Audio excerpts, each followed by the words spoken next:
Meus irmãos, quero saudá-los com a graça e a paz do nosso Senhor Jesus Cristo.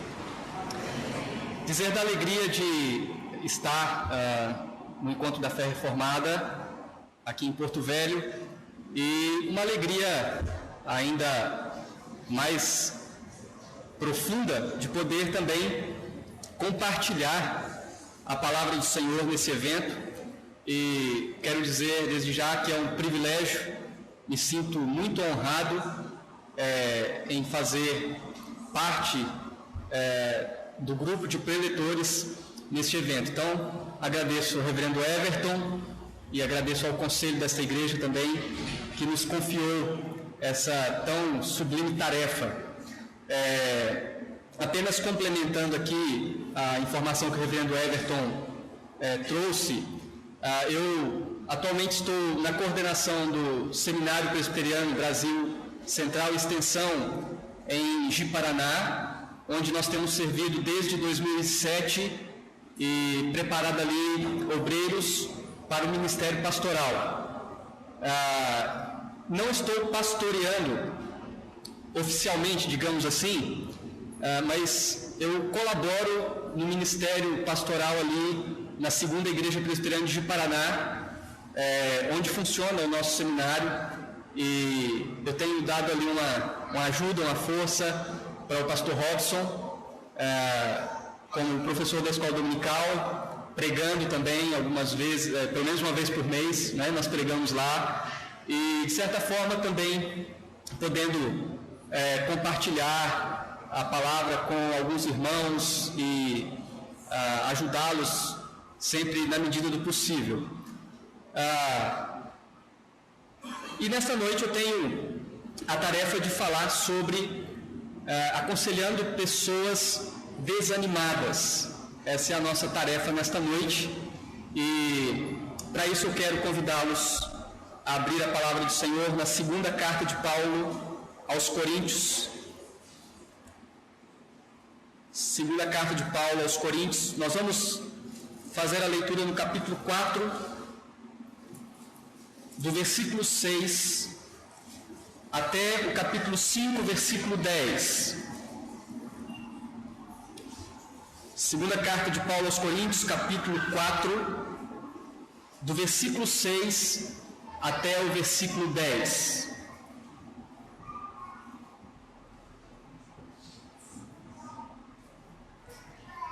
A palavra do Senhor diz assim: porque Deus que disse, das trevas resplandecerá a luz, Ele mesmo resplandeceu em nosso coração para a iluminação do conhecimento da glória de Deus na face de Cristo.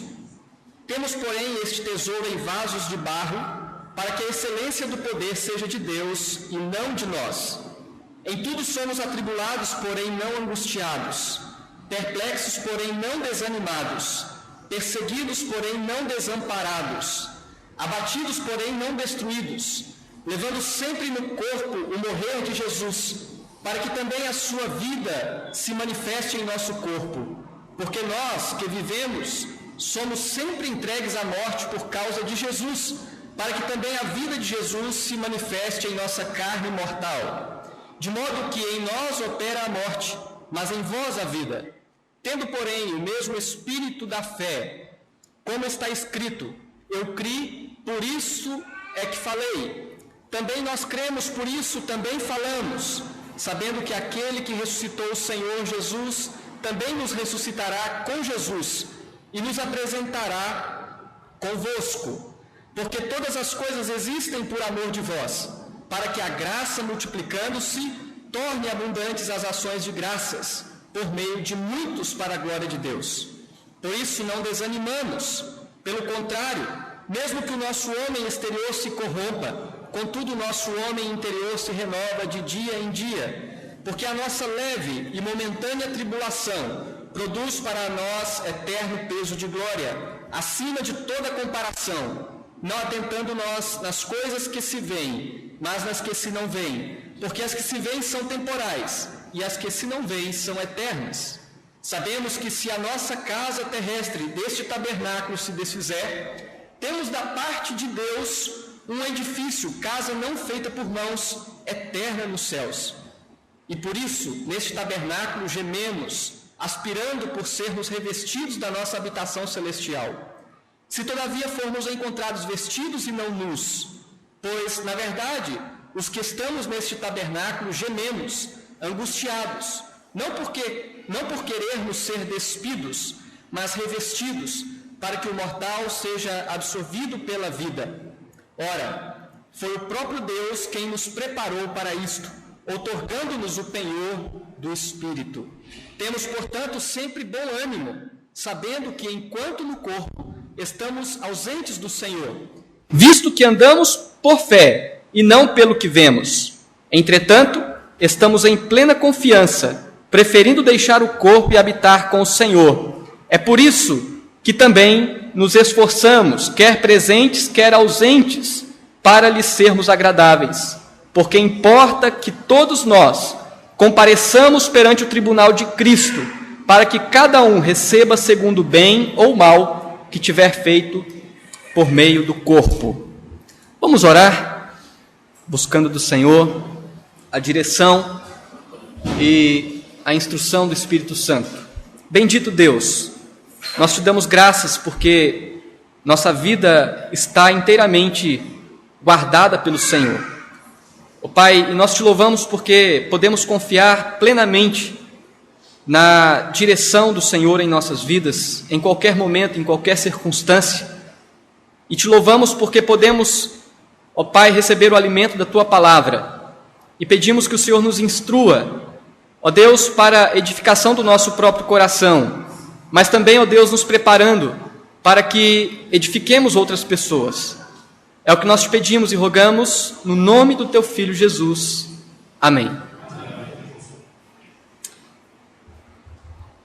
Meus queridos, desanimar é entregar os pontos, é desistir, é sentir-se destruído, é sentir-se aniquilado. Desanimar é sofrer as consequências mais profundas da dor, da decepção, do sofrimento.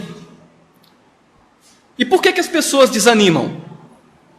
Certamente nós poderíamos dar vários motivos por que as pessoas desanimam. Porque em alguma ocasião nós talvez pensemos em desanimar. E eu listo aqui pelo menos 4 razões, 4 motivos por que as pessoas desanimam. Primeiro, porque não conseguem enxergar nada além dos problemas. Os problemas os impedem de ver o Deus que governa todas as coisas. Quando vemos na nossa frente apenas o problema e deixamos de ver o Deus que está acima de todas as coisas, isso pode trazer um sentimento de desânimo. Um segundo motivo, porque se sentem vitimizadas pelos problemas. Quando as pessoas começam a sentir-se vitimizadas pelos problemas da sua vida, isso pode levá-las ao desânimo. Quando, na verdade, nós devemos entender que nos nossos sofrimentos, em última instância, nós não somos vítimas, nós somos culpados.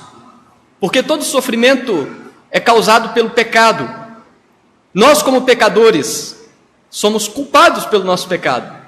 Portanto, quando alguém começa a sentir-se vitimizado por todos os seus problemas, pelas dificuldades da sua vida, isso pode levá-la ao desânimo.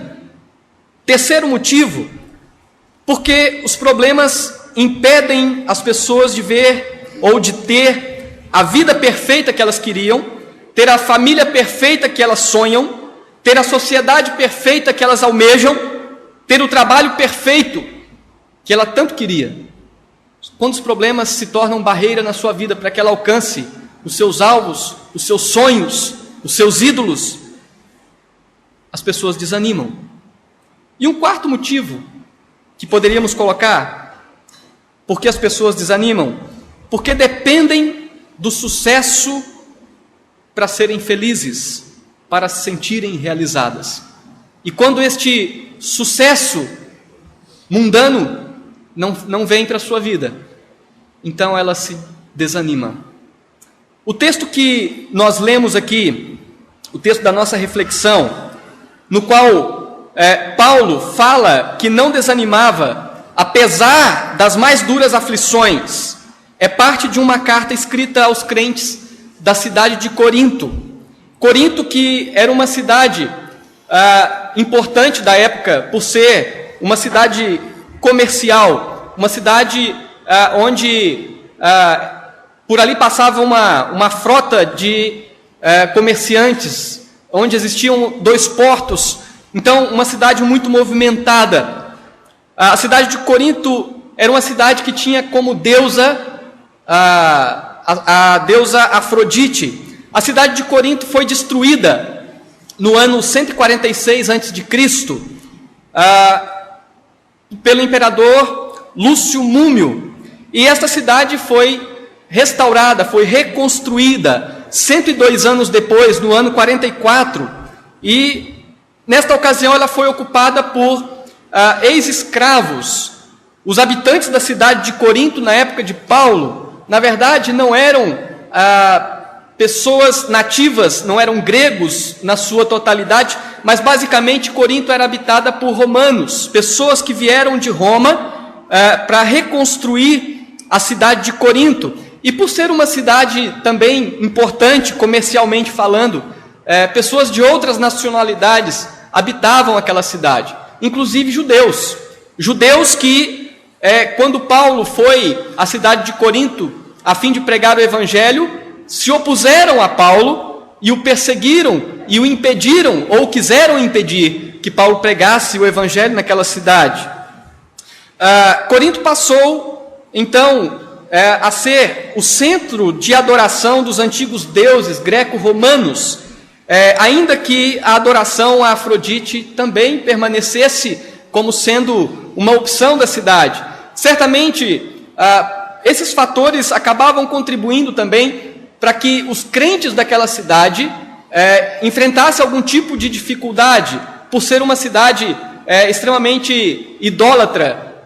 Certamente os crentes sofreriam algum tipo de perseguição ou retaliação naquela cidade.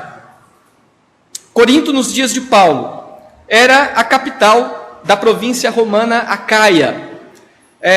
E agora, tendo já em mente essas informações a respeito da cidade de Corinto, também nós podemos pensar um pouco sobre o relacionamento de Paulo com a igreja que nasceu em Corinto. O relacionamento de Paulo com os irmãos de Corinto se deu pelo menos do ano 50 ao ano 57 depois de Cristo. Paulo visitou a cidade de Corinto, a igreja de Corinto, 3 vezes. A primeira vez que Paulo foi a Corinto foi durante a última fase da sua segunda viagem missionária. Foi a ocasião em que Paulo plantou a igreja de Corinto, na sua primeira visita àquela cidade. E nessa ocasião, portanto, Paulo foi rejeitado ali pelos judeus por anunciar o evangelho. E a opção de Paulo foi, então, anunciar o evangelho aos gentios. E ali Paulo pregou aos gentios. A segunda visita de Paulo a Corinto se deu durante a sua terceira viagem missionária. Paulo, enquanto fazia sua terceira viagem missionária, ele estava na cidade de Éfeso, e estando ali na cidade de Éfeso, Paulo recebe dos irmãos de Corinto algumas perguntas, algumas dúvidas que eles tinham. Nessa ocasião, Paulo escreve a primeira carta aos Coríntios, respondendo às perguntas que ele recebe estando lá em Éfeso. E logo depois Paulo vai a Corinto visitar a igreja. E nessa ocasião em que Paulo vai visitar a igreja de Corinto pela sua segunda vez, Paulo foi mal recebido por uma pessoa, ou por talvez algumas pessoas. E na própria carta, no capítulo 2, versículo 5, Paulo diz: ora, se alguém causou tristeza, não o fez apenas a mim, mas para que eu não seja demasiadamente áspero, digo que em parte a todos vós. Paulo foi mal recebido na sua segunda visita à igreja de Corinto, e Paulo volta para Éfeso, e ali ele escreve uma outra carta que é conhecida como a Carta Severa, uma carta onde Paulo fala aos irmãos a respeito deste momento, daquela certa perseguição, e Paulo os exorta a disciplinar aquela pessoa, conforme vemos no capítulo 2, versículos 3 e 4, Paulo diz: "E isto escrevi, para que quando for, não tenha tristeza da parte daqueles que deveriam alegrar-me, confiando em todos vós, de que a minha alegria é também a vossa. Porque no meio de muitos sofrimentos e angústias de coração, vos escrevi com muitas lágrimas, não para que ficasseis entristecidos, mas para que conhecesseis o amor que vos consagro em grande medida." Certamente, aquela situação trouxe tristeza ao apóstolo Paulo, e ele escreve essa carta, a Carta Severa, uma carta que trazia exortações pesadas àqueles irmãos, a fim de que eles tratassem aquele problema. E com isso Tito foi enviado pelo apóstolo Paulo até Corinto, onde ele levaria essa carta severa. E estando Paulo em Éfeso, ele vai encontrar-se com Tito, que retornava de Corinto, e Paulo o encontra na Macedônia, onde ali Paulo sofreu grande perseguição. E Paulo relata essa grande perseguição que ele sofre na Macedônia, enquanto ele aguardava Tito, que retornava de Corinto. Paulo diz que ali ele sofreu uma perseguição severa, uma perseguição dura. Capítulo 7, versículo 5 diz: "Porque chegando nós à Macedônia, nenhum alívio tivemos, pelo contrário, em tudo fomos atribulados, lutas por fora, temores por dentro." Paulo, enquanto estava na Macedônia, então passa por um grande momento de perseguição, e Paulo testemunha a respeito dessas perseguições ao escrever a segunda carta aos Coríntios. Portanto, ele fala aos irmãos de Corinto a respeito daquela situação que lhe trouxe pesar na sua segunda visita. Ele fala da sua tristeza quanto à perseguição, a luta que Paulo sofreu estando na Macedônia, enquanto aguardava Tito. E, portanto, na Macedônia, Paulo escreve a segunda carta aos Coríntios, provavelmente um espaço de tempo aproximado de 1 ano depois que ele escreve a sua primeira carta. Agora, ele escreve a sua segunda carta aos Coríntios, ao receber as notícias trazidas por Tito a respeito do afeto e da lealdade dos coríntios pelo apóstolo Paulo. Tito trouxe uma informação ao apóstolo Paulo de que aquela carta severa surtiu efeitos positivos, e os crentes de Corinto reforçaram e reafirmaram a sua consideração, o seu amor pelo apóstolo Paulo, e Paulo escreve esta carta, a segunda carta aos Coríntios, também louvando a Deus pela vida daqueles irmãos e pela notícia que ele recebe. A segunda carta aos Coríntios traz alguns assuntos para nós entendermos o seu contexto geral. Então nós temos nesta carta uma explicação de Paulo sobre a maneira por que o seu ministério apostólico havia sido sustentado e fortalecido em meio a muitas aflições. Aflições enfrentadas na própria igreja de Corinto, da rejeição que ele sofreu, aflições que ele sofreu na Macedônia, enquanto aguardava a vinda de Tito.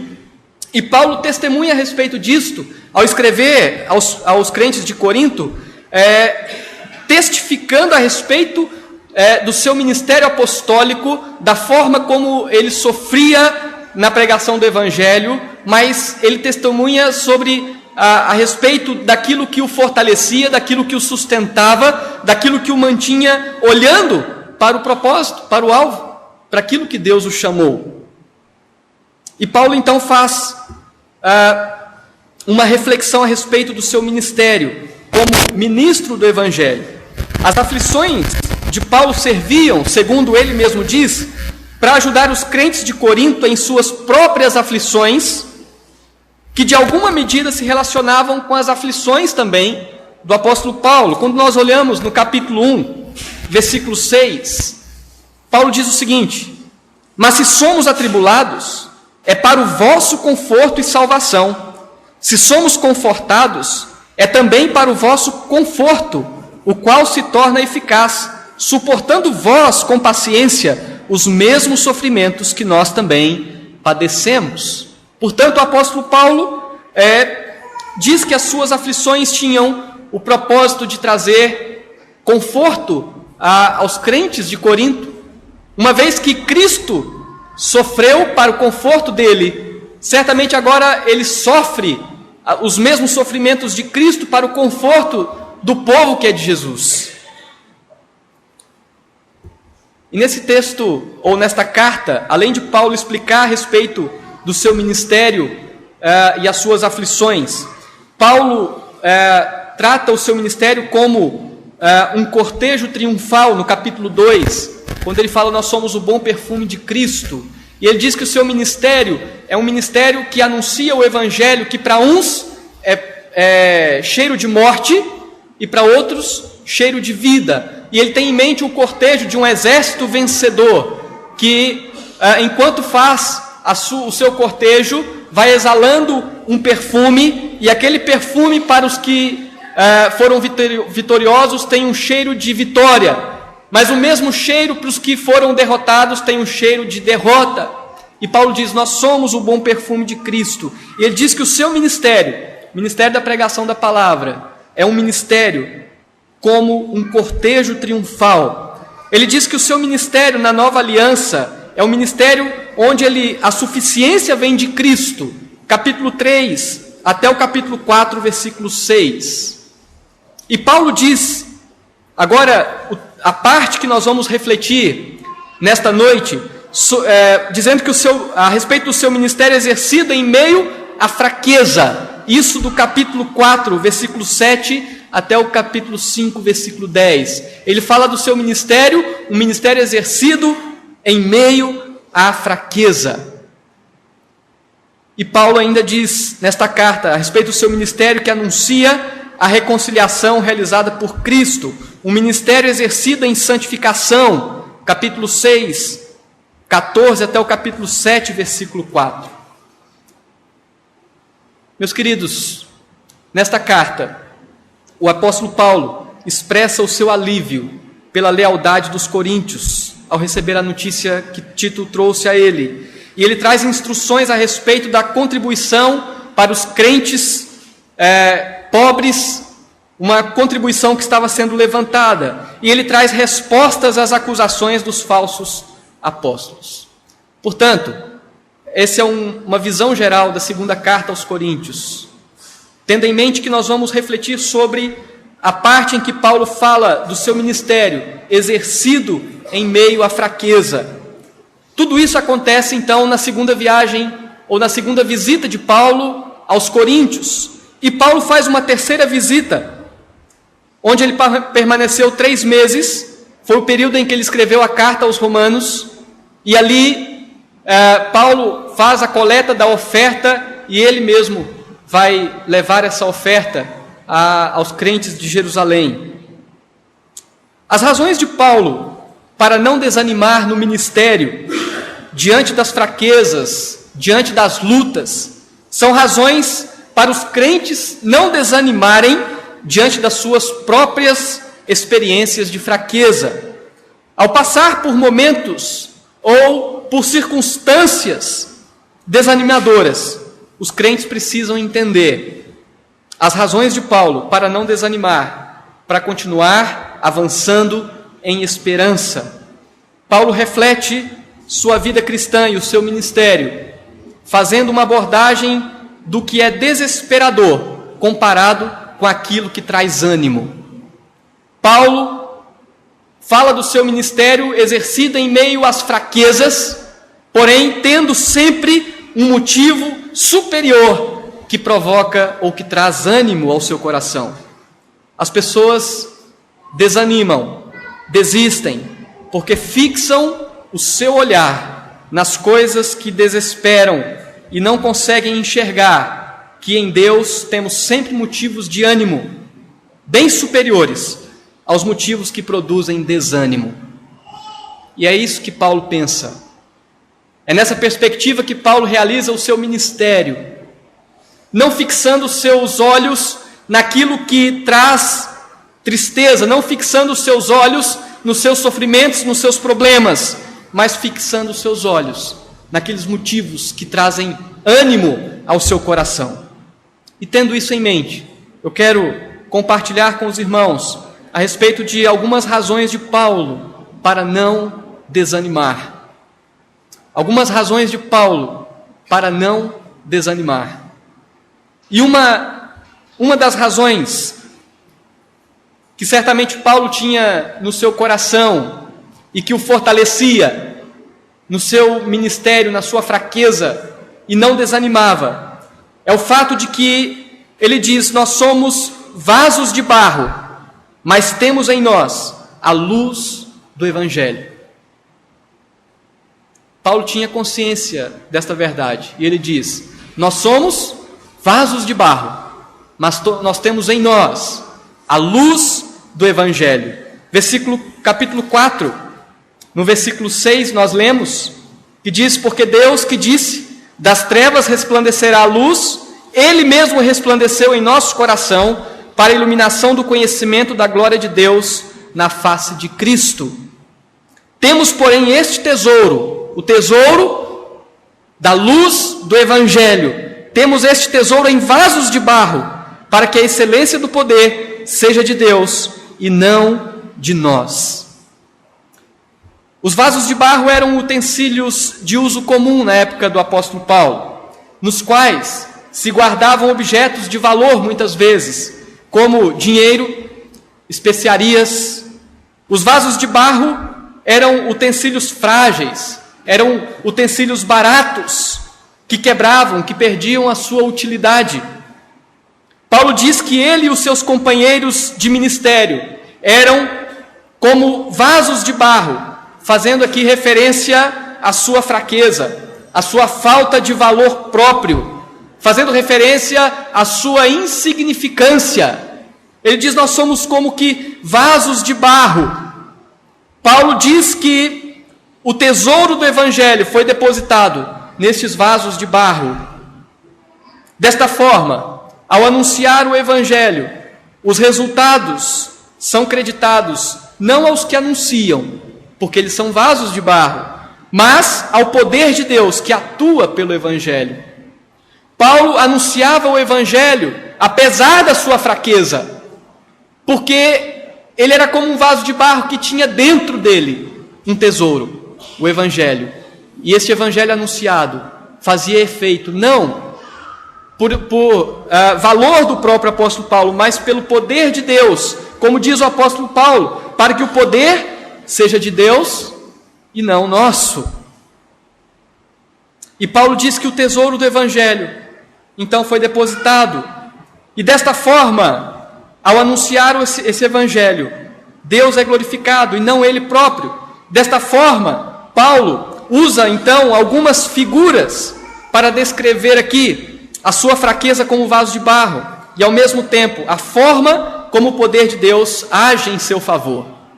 No versículo 8 em diante, Paulo diz: em tudo somos atribulados, mas não angustiados. Aqui nós vemos, por um lado, alguém que é vaso de barro, mas alguém que é sustentado pelo poder de Deus. Em tudo somos atribulados, mas não angustiados. E Paulo está dizendo aqui que em tudo ele é afligido de todos os lados, aflições físicas, aflições espirituais, aflições emocionais. Mas ele diz: não somos angustiados. A ideia de que nós não somos esmagados. Ele diz: nós somos perplexos, mas não desanimados. Ou seja, nós somos submetidos a extremas dificuldades. Nós somos submetidos a dificuldades das mais terríveis possível. Mas nós não somos, por causa disso, desamparados. Não somos vencidos por elas. Ele diz ainda: nós somos perseguidos, mas nós não somos desamparados. Ele diz: nós somos abatidos, mas não destruídos. E a ideia é a ideia de alguém que é jogado ao chão, alguém que é derrubado ao chão, alguém que é lançado por terra. Mas ele diz: nós não somos destruídos, nós não somos aniquilados.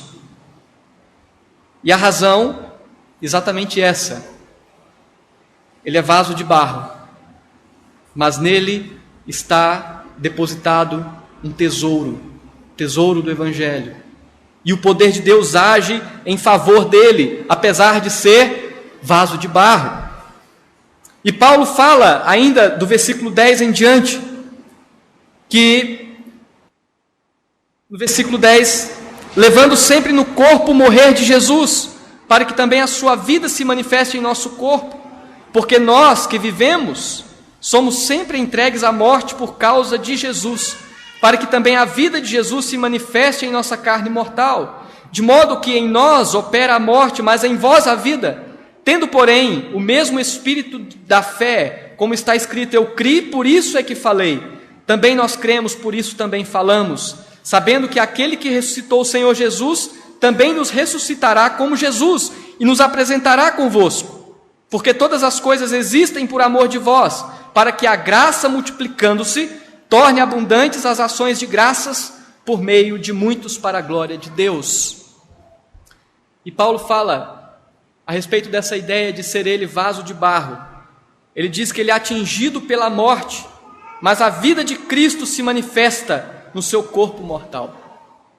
Paulo diz que em nós opera a morte, mas em vós, referindo-se aos crentes de Corinto, opera a vida. E Paulo está dizendo que o sofrimento dele no seu ministério era para o benefício dos servos de Deus. Ele enfrentava a morte para que os servos de Deus pudessem ser abençoados, pudessem usufruir da vida. Paulo diz que nós cremos, por isso falamos, apesar das aflições. A ideia é que Paulo está expressando que ele não deixa de falar. Nós cremos, é por isso que falamos, apesar das aflições, não deixamos de pregar o Evangelho para vocês. E Paulo faz referência aqui ao Salmo 116. E no versículo 3 desse salmo diz: laços de morte me cercaram, e angústias do inferno se apoderaram de mim. Caí em tribulação e tristeza. Eu cria, ainda que disse: estive sobremodo aflito. E o apóstolo Paulo faz uso da ideia deste salmo para dizer: eu criei, por isso falei. Nós cremos, por isso falamos. Apesar de toda a aflição, apesar das perseguições, não deixamos de falar. E ele tem uma certeza: aquele que ressuscitou Jesus nos ressuscitará. Paulo tinha convicção de que, ainda que ele viesse sofrer a mais alta consequência da perseguição, do sofrimento, ou seja, a morte, ele tinha uma convicção: Cristo nos ressuscitará. Somos vasos de barro, mas o poder de Deus está em nós e somos sustentados por este poder. Quando nós nos deparamos com circunstâncias que potencialmente podem nos levar ao desânimo por causa da nossa fraqueza, devemos nos lembrar que Deus depositou um tesouro em nós e age em nós e através de nós. Crentes desanimados devem ser lembrados de que são frágeis como vasos de barro, mas em suas vidas atua o poder de Deus. Por mais dura que seja a aflição, ainda que ameace a vida, isso não representa derrota para o servo de Deus. Nós podemos perder tudo, mas continuaremos sendo instrumentos de Deus para refletir a sua glória. Como vasos de barro, nós podemos sofrer as mais duras consequências, mas nós continuaremos sendo sempre instrumento de Deus para refletir a sua glória. Certamente era isso que Paulo tinha em mente no seu ministério, e ele permanecia firme, ele permanecia em direção ao propósito, ao alvo, ao objetivo do seu ministério. Mas Paulo certamente tinha algo mais em mente. Uma outra razão pela qual Paulo não desanimava, apesar das mais duras aflições, sofrimentos, angústias. O fato de que Paulo não desanimava é o que ele diz: o nosso homem exterior se corrompe, mas o homem interior se renova. Certamente havia um motivo para desanimar. O homem exterior se corrompe, mas existia um motivo superior para manter-se animado. É porque o homem interior se renova. Capítulo 4, então, no versículo 16 ao versículo 18, é isso que Paulo diz: por isso não desanimamos, pelo contrário, mesmo que o nosso homem interior se corrompa, contudo o nosso homem interior se renova de dia em dia. Nosso homem interior se renova de dia em dia. Quando Paulo fala a respeito do homem exterior, ele está fazendo referência a toda a experiência exterior e terrena assolada pelas aflições, os sofrimentos, as tribulações, as tentações, as consequências do pecado em nossa natureza caída. É isso certamente que Paulo tem em mente quando ele fala que o nosso homem exterior se corrompe. Certamente Paulo tem em mente as suas próprias aflições e as suas perseguições. Ele está dizendo que nós sofremos no nosso corpo, nós sofremos de todos os lados. Nosso homem exterior é afligido, nosso homem exterior é ferido. E ele diz a respeito do homem interior: isso denota a ação do Espírito Santo fortalecendo o coração, a renovação interior através da comunhão diária com Cristo. Aquele que está ligado a Cristo é renovado dia após dia, de maneira que nós temos aqui dois movimentos em direções contrárias. Enquanto o homem exterior se corrompe, o homem interior se renova. Dois movimentos em direções contrárias. O homem exterior se corrompe em direção à morte. Somos entregues à morte o dia todo. O homem exterior se corrompe em direção à morte, mas o homem interior se renova em direção à vida. Paulo não desanimava, apesar de todo o sofrimento que o abatia exteriormente, pois dia a dia era fortalecido, renovado por Deus em seu coração. Escrevendo aos Efésios, no capítulo 3, o apóstolo Paulo diz: por esta causa me ponho de joelho diante do Pai, de quem toma o nome toda a família, tanto no céu como sobre a terra, para que, segundo a riqueza da sua glória, vos conceda que sejais fortalecidos com poder, mediante o seu Espírito, no homem interior. A oração de Paulo pelos Efésios: que sejais fortalecidos com poder, mediante o seu Espírito, no homem interior.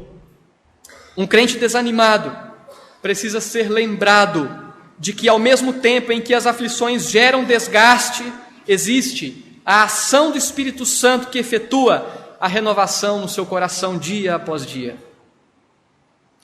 Mark Talbot diz o seguinte: na vigília da noite, enquanto outros dormem, meu coração desperto deve encontrar o descanso nele, ou não encontrará descanso nenhum.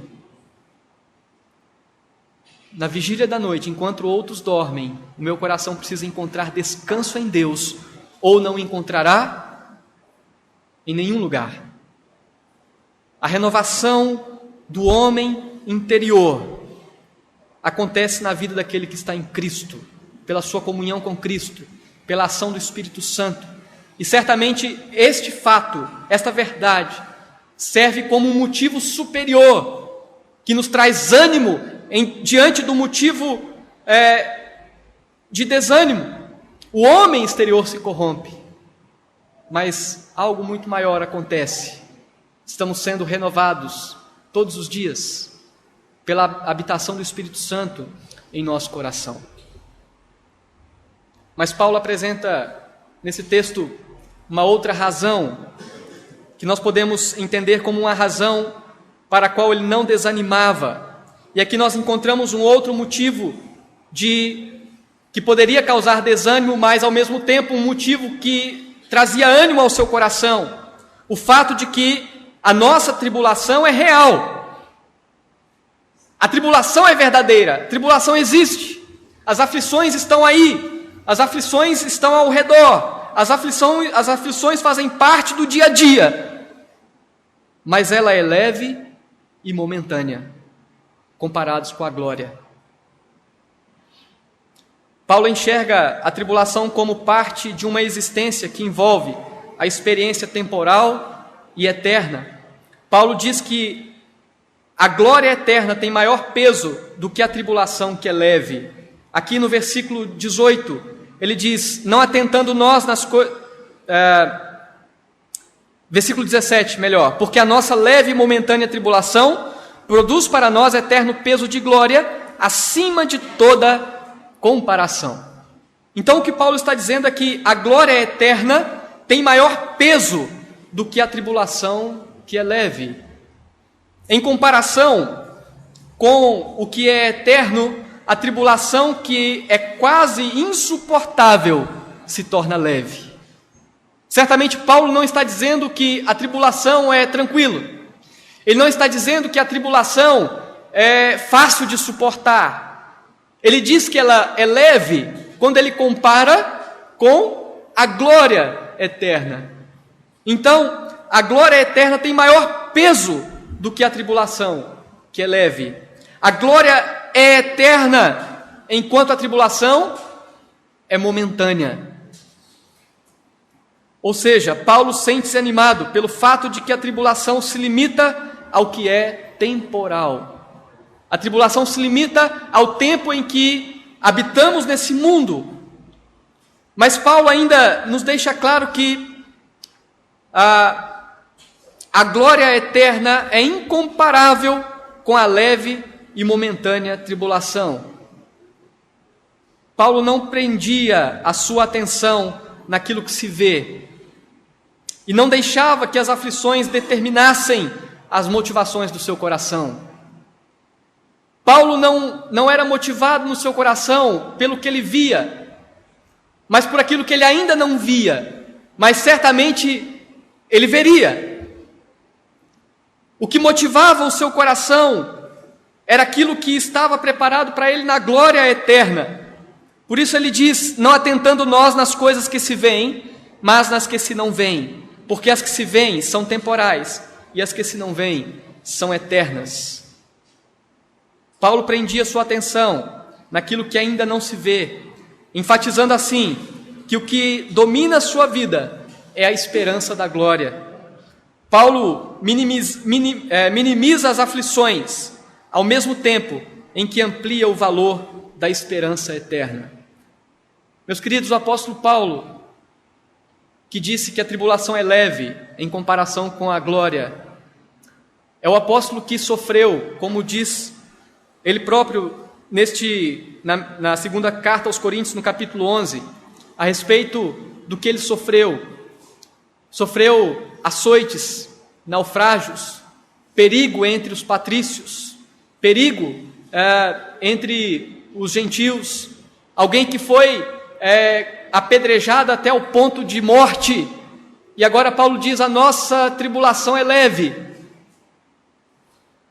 Então o fato não é que Paulo diminuía o valor da tribulação, mas ele comparava com aquilo que era eterno, e ele dizia, em comparação àquilo que é eterno, a nossa tribulação é leve, nós podemos suportar, nós podemos continuar firmes sem desanimar, porque quando nós olhamos para a eternidade, vemos uma eternidade onde a glória tem maior peso do que essa tribulação que é leve e momentânea.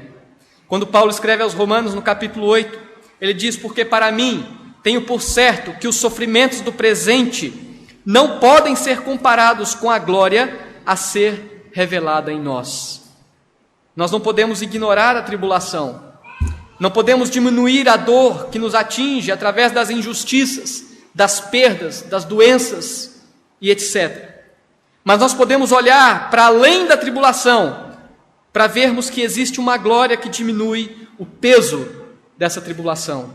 John Piper diz que o mal e o sofrimento neste mundo são maiores do que qualquer um de nós pode compreender, mas o mal e o sofrimento são definitivos, não são definitivos, Deus o é. Satanás, o grande amante do mal e do sofrimento, não é soberano, mas Deus o é. Quando nós focalizamos a nossa atenção nas coisas invisíveis, naquelas que ainda hão de ser reveladas a nós, nós podemos minimizar as dificuldades e maximizar para nós o valor da glória. Isso é extremamente necessário para que nós suportemos as aflições, as perseguições, os desafios da vida cristã neste mundo que nós vivemos. E Paulo termina essa parte da sua carta, onde ele fala a respeito da fraqueza do seu ministério, mostrando ou referindo-se a uma outra razão pela qual ele não desanima. E ele não desanima, como ele diz, a respeito da sua habitação terrena. E podemos então entender que Paulo tinha em mente que a nossa habitação terrestre será desfeita, mas será substituída pela habitação celestial. Existe algo que pode desanimar: a habitação terrena será desfeita.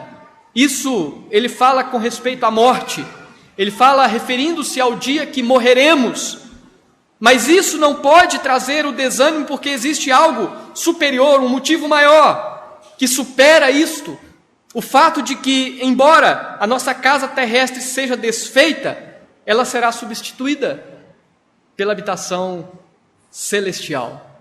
Capítulo 5, versículo 1. Sabemos que se a nossa casa terrestre deste tabernáculo se desfizer, temos da parte de Deus um edifício, casa não feita por mãos, eterna nos céus. Se a nossa casa terrestre deste tabernáculo se desfizer, temos da parte de Deus um edifício, casa feita por mãos eterna, não feita por mãos, eterna nos céus. A nossa casa terrena deste tabernáculo é uma linguagem que Paulo se utiliza como uma figura de algo transitório. O tabernáculo tem a figura de algo transitório. A figura do tabernáculo, pensando no tabernáculo do Antigo Testamento, era um tabernáculo que ficava armado em um lugar, e com o tempo eles mudavam conforme a ordem de Deus, iam para outro lugar, expressando a transitoriedade. Eles não ficavam, o tabernáculo não ficava num lugar só por muito tempo, mas era mudado de lugar de tempo em tempo. E certamente Paulo, construtor de tendas, tinha em mente que tendas eram moradias transitórias, não eram moradias definitivas.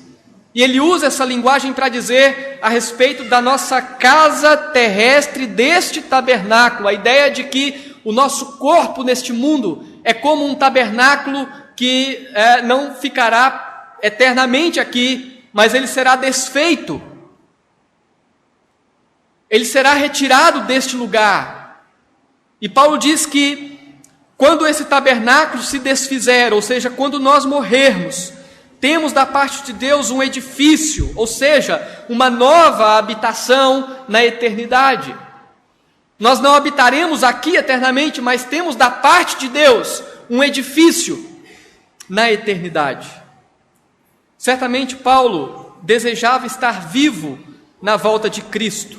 Ele usa aqui alguns termos que denotam esse desejo de Paulo de estar vivo quando Cristo voltasse. No versículo 3 e o versículo 4 ele diz: se todavia formos encontrados vestidos e não nus.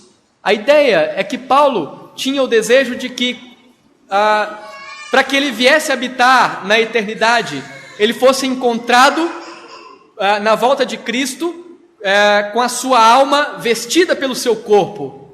A ideia é que Paulo não preferisse não morrer e ter a sua alma despida e aguardar a volta de Cristo sem que estivesse em posse do seu corpo. Paulo expressa isso, por exemplo, na primeira carta aos Coríntios, no capítulo 15, quando ele diz: eis que vos digo um mistério, nem todos dormiremos, mas transformados seremos todos. E Paulo tinha o desejo de que ele estivesse vivo quando Cristo voltasse, porque assim então a sua alma seria revestida imediatamente por aquilo que é imortal. Mas certamente Paulo entendia que ainda assim era melhor estar com Cristo, ainda que para aguardar a ressurreição e o revestimento da sua alma com um corpo glorificado, do que continuar vivendo no mundo de aflição, um mundo caído. O apóstolo Paulo escreve aos Filipenses e diz que para mim o viver é Cristo e o morrer é lucro. É muito mais glorioso, é muito melhor estar com Cristo, como diz o apóstolo Paulo. E aqui no nosso texto, nós vemos o apóstolo Paulo dizendo que Deus nos preparou para essa habitação celestial e eterna. Deus nos dá como garantia o penhor do Espírito. Versículo 5. Ora, foi o próprio Deus quem nos preparou para isto, outorgando-nos o penhor do Espírito. O Espírito Santo é a garantia de que um dia nosso corpo ou o nosso tabernáculo será desfeito, para que habitemos na casa feita não por mãos, mas uma casa eterna preparada por Deus. E seja sendo encontrados nós, vestidos, como diz o apóstolo Paulo, na segunda vinda de Cristo, ou que tenhamos que partir antes da volta de Cristo e aguardar a ressurreição, para que tenhamos um corpo glorificado. O que importa é que, de fato, estaremos eternamente com Cristo, habitando a eternidade preparada por Ele. E aqui no capítulo 5 ainda, do versículo 6 em diante, Paulo diz que enquanto no corpo estamos ausentes do Senhor.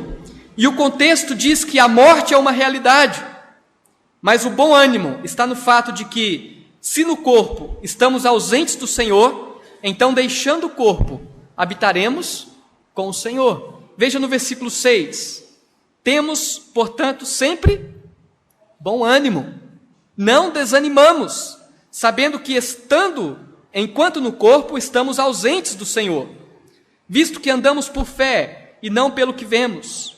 Entretanto, estamos em plena confiança, preferindo deixar o corpo e habitar com o Senhor.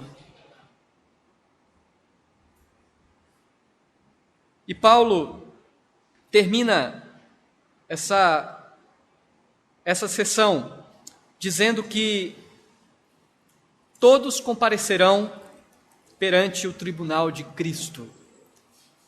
Versículo 10. Porque importa que todos nós compareçamos perante o tribunal de Cristo, para que cada um receba segundo bem ou mal que tiver feito por meio do corpo.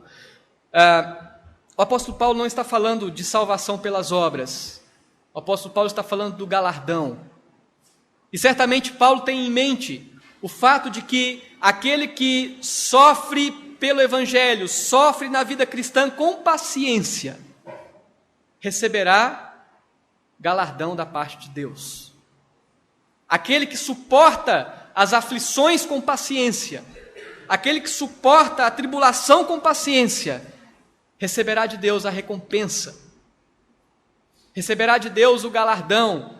É o que ele diz quando ele afirma que todos comparecerão perante o tribunal de Deus. Quando Paulo escreve aos Romanos, no capítulo 8, do versículo 19 ao 25, ele expressa a ideia deste capítulo de Coríntios, quando diz que a ardente expectativa da criação aguarda a revelação dos filhos de Deus, pois a criação está sujeita à vaidade, não voluntariamente, mas por causa daquele que a sujeitou, na esperança de que a própria criação será redimida do cativeiro da corrupção, para a liberdade da glória dos filhos de Deus. Porque sabemos que toda a criação, a um só tempo, geme e suporta angústias até agora. E não somente ela, mas também nós, que temos as primícias do Espírito, igualmente gememos em nosso íntimo, aguardando a adoção de filhos, a redenção do nosso corpo. Paulo está dizendo que enquanto aqui, vivendo no mundo caído, enquanto aqui vivendo sobre um mundo corrompido pelo pecado, nós gememos no nosso íntimo, nós sofremos no nosso íntimo, enquanto aguardamos a redenção do nosso corpo. Enquanto aguardamos o dia em que o nosso tabernáculo será desfeito aqui, para habitarmos a eternidade com o Senhor. Meus queridos, ao contrário de pessoas que não confiam no Senhor, os crentes têm a certeza de que as lutas terão um fim. As pessoas que não estão no Senhor não podem ter essa convicção. Mas aqueles que estão em Cristo têm a certeza de que um dia as lutas terão um fim. Todo sofrimento aponta para a morte, mas a morte aponta para a eternidade com Cristo, para aqueles que estão nele. Nesta vida, pode produzir ânimo, nada nesta vida pode produzir ânimo verdadeiro, mesmo que seja o sucesso, mesmo que seja a concretização de sonhos, mesmo que seja a conquista de uma família perfeita, de qualquer outra coisa dessa natureza. Nada destas coisas pode produzir ânimo verdadeiro. O ânimo verdadeiro é resultado da esperança de que o dia em que estivermos ausentes desta vida, estaremos habitando com Cristo. Isso sim produz um ânimo verdadeiro. E era por este motivo que Paulo não desanimava, porque ele sabia que algo superior estava sendo preparado por Deus. E eu quero, portanto, concluir esta nossa reflexão nesta noite, dizendo como aconselhar pessoas desanimadas, tendo em mente o que nós vimos a respeito da experiência do próprio apóstolo Paulo no exercício do seu ministério, no exercício da sua vida cristã, entendendo que o apóstolo Paulo disse aos crentes de Corinto que os seus sofrimentos tinham o objetivo de trazer consolo a eles, o seu sofrimento tinha o objetivo de dar a eles também condição de suportar os sofrimentos que eles passavam. Certamente Paulo expressa a sua experiência, não apenas para fazer referência ao que ele passava, mas para que os seus ouvintes, os crentes de Corinto, viessem também ser consolados e encontrassem um direcionamento diante das suas próprias lutas e diante das suas próprias fraquezas. Então nós podemos entender pelo menos 3 formas de aconselharmos pessoas desanimadas. Uma delas é ajudá-las a resolver problemas que têm solução. Às vezes as pessoas passam por situações, por problemas e desanimam, mas são problemas que têm solução. Paulo, por exemplo, expressa uma tristeza que foi solucionada. Ele se dizia aflito porque ele não encontrou com Tito enquanto ele aguardava a sua vinda de Corinto, e ele ficou angustiado no seu coração, mas Deus o abençoou, dando a ele o privilégio de reencontrar Tito, e ele diz que os seus ânimos foram redobrados, ou recompostos. Então, quando existem pessoas desanimadas, nós podemos procurar entender qual é o seu problema, o que está lhe desanimando. E é possível que seja alguma coisa que possa ser resolvido. Por exemplo, um pecado. Qual a solução de alguém que sofre por causa do seu pecado? Arrependimento. Uma pessoa que sofre porque tem relacionamentos quebrados. Qual é a solução? a reconciliação. Uma pessoa que sofre porque não sabe administrar os recursos que Deus lhe dá. Qual é a solução? Ajudar essa pessoa na administração correta dos seus recursos. Então, pessoas desanimadas podem ser aconselhadas diante de soluções que existem e que é possível trazer ânimo diante destas situações. Mas, em segundo lugar, nós podemos ajudar essas pessoas a descansar na graça de Deus ao enfrentarem problemas que não têm solução. Eu creio que, na verdade, a maioria dos problemas que nós temos não tem solução. Pelo menos enquanto estivermos aqui.